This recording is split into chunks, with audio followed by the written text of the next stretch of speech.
Hi, Super Scholars. Um, I'm addressing this to all my Super Scholars, not just third graders, because when you're a student in a teacher's class, they still continue to think of you as their students, even after you have left the class that they're teaching. So I've got a lot of Super Scholars out there, and this might be important for not just third graders to hear right now, because I probably, like you, have been feeling a lot of emotions over the last 24 hours. Yesterday, the governor announced that schools would be closed in Wisconsin for the rest of the school year. And it's not a big surprise. A lot of us expected that that might happen, but still hoped it wouldn't. And now that it's official, it's nice to know and not be in limbo anymore. But it's also disappointing to have that be final and know that all the things you were looking forward to doing this year are for sure not going to happen. And I know if I'm feeling a lot of feelings right now, that you probably are as well. And if we were able to be in school traditionally, we would be talking about those. And so I wanted to just take a little bit to talk about how you might be feeling. One thing that I've seen a lot of on social media is arguments over what are essential services, because essential services are able to stay open. And people have argued and they said, how come a store is an essential service, but churches and schools are not essential because they're closed? Nobody is saying that churches and schools are not essential. Education is essential. Even when your formal learning ends, whenever that happens, I still hope you are going to continue to learn something every single day of your life. Your faith has probably never been more important than it is right now. What isn't essential is that we continue to have education and worship in the traditional ways that we've been having them.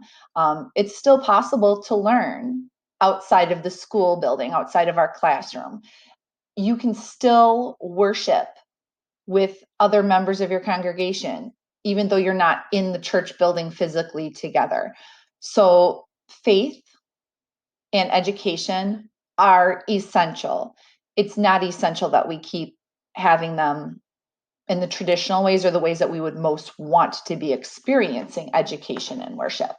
Um, what I most want to talk about, though, is the school that we're missing, because um, I know that you could be, maybe you're feeling disappointed, maybe you're feeling really sad, maybe you're even feeling angry, maybe you're feeling happy, maybe you love being home from school and spending time with your family. Maybe you're feeling a whole mixture of that, and maybe you're feeling one way today and you'll feel a different way tomorrow. However you are feeling is okay. I have been switching back and forth all day long, all yesterday, ever since I found out. There were times that I wasn't even thinking about school and I would still just start crying because I would all of a sudden remember, um, the next time I see my third graders this year, you'll be in fourth grade. The next time I'll see the eighth graders will be if they come back to visit.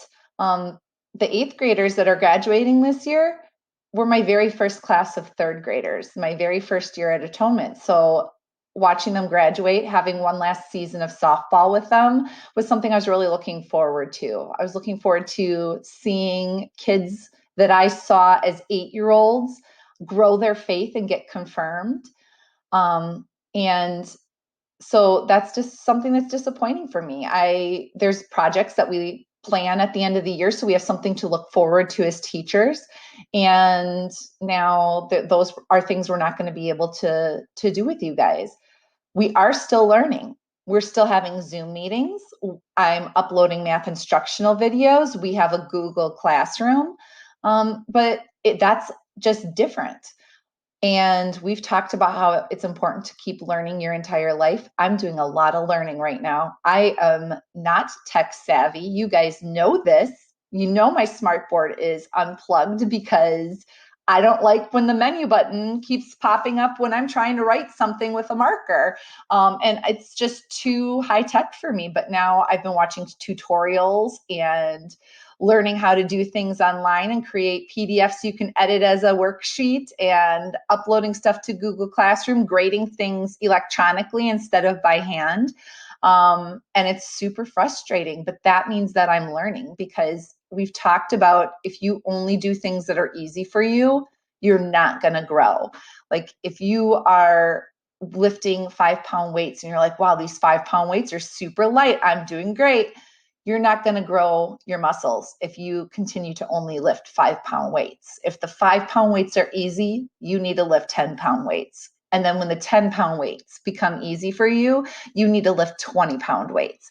It's the same thing with learning. If you are really great at your two times tables, now you need to practice your threes. Now you need to practice your fours. Now you need to practice your 12s. You can do single digit division. Awesome. Now you need to try double digit division. Now you need to try long division.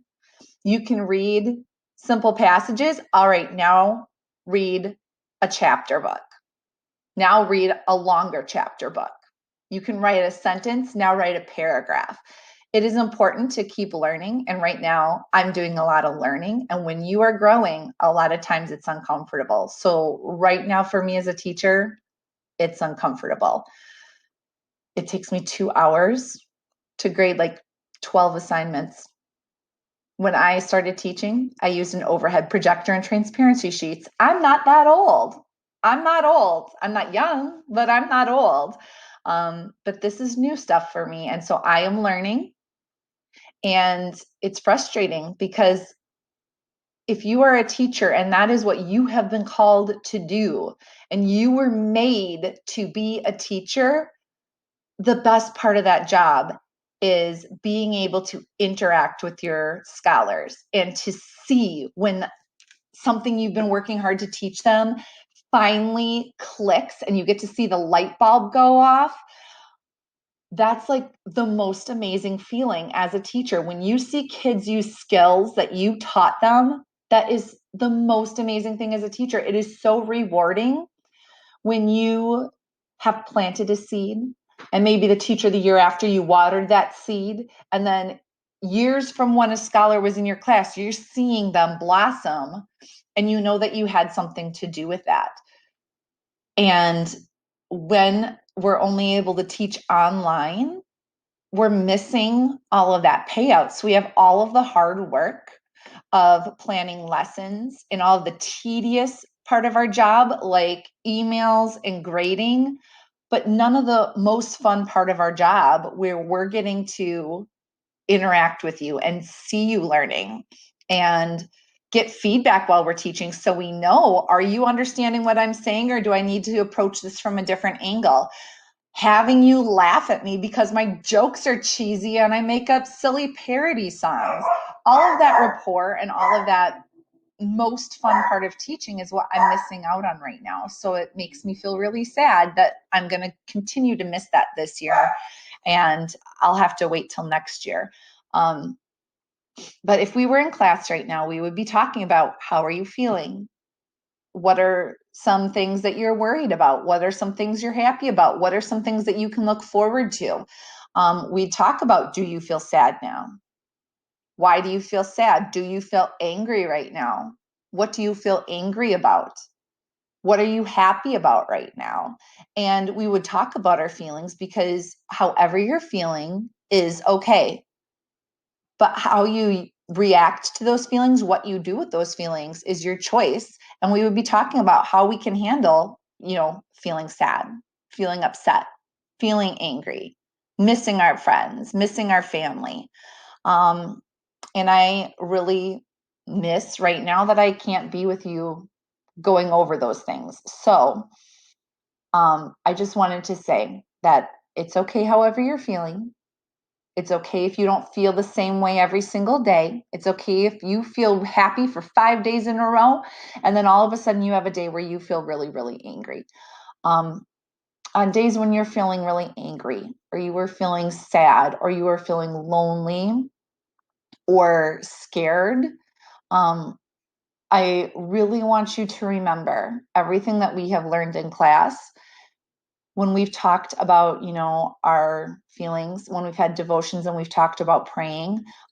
Know that I love you, I miss you, and I am praying for you. I prayed for you before you were in my class, whatever year you were in my class. Every single year that I've been a teacher, I have prayed before the school year started, before I even had my class list for the scholars who would be in my class, because God knows everything that will happen in the future.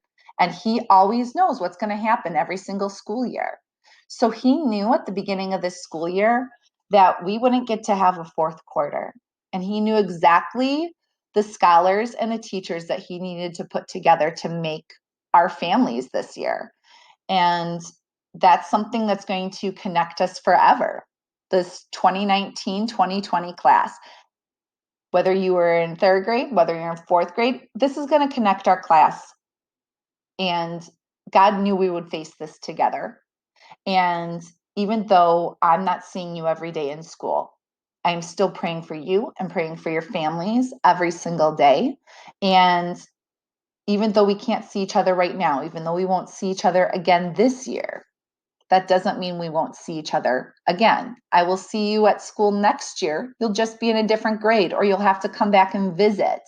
And even if you don't, even if you go to school somewhere else next year, if you move over the summer, if you go to high school and you don't come back to visit Atonement, because of what we've learned in class and what we've learned in chapel, even if I don't get to see you again next year, I'll get to see you in heaven, because we know that whatever we face here on earth, good things, bad things, they're temporary.